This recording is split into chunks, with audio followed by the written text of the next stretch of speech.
Komisi Pemberantasan Korupsi KPK pada Rabu 9 Juli menetapkan 5 tersangka dalam kasus dugaan korupsi pengadaan mesin EDC Bank Rakyat Indonesia BRI pada tahun 2020-2024. Halo geng, apa kabar kalian hari ini? Semoga semuanya baik-baik aja. Karena hari ini kita bakal ngebahas sebuah topik yang gak kalah menggemparkan dari kasus-kasus yang biasanya kita bahas di negara kita khususnya. Oke? Nah, topik kali ini berasal dari tanah air tercinta Indonesia dan melibatkan salah satu bank terbesar di negeri ini. Gue yakin banget salah satu di antara kalian pasti punya tabungan di bank ini, atau mungkin pernah nabung di sini, atau mungkin kalian bekerja di sini.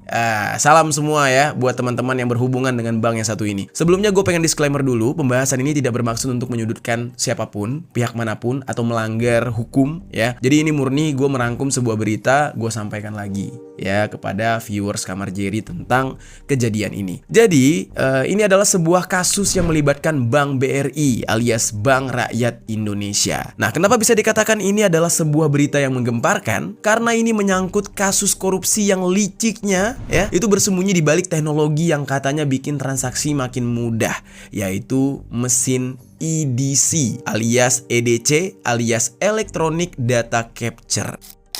Komisi Pemberantasan Korupsi KPK pada Rabu 9 Juli menetapkan 5 tersangka dalam kasus dugaan korupsi pengadaan mesin EDC Bank Rakyat Indonesia BRI pada tahun 2020-2024.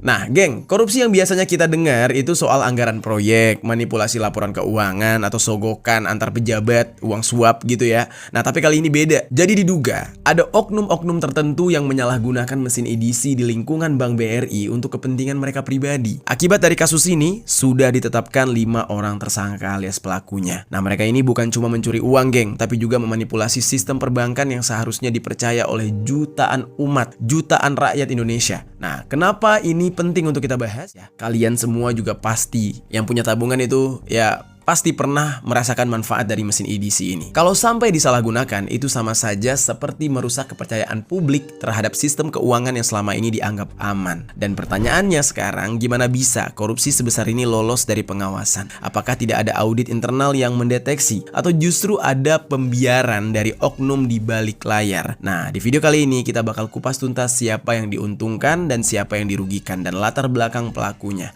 Langsung aja nih, kita bahas secara lengkap. Halo geng, welcome back to Geng. Untuk pembahasan pertama, kita akan mulai dengan awal mula terungkapnya kasus korupsi mesin EDC ini, geng.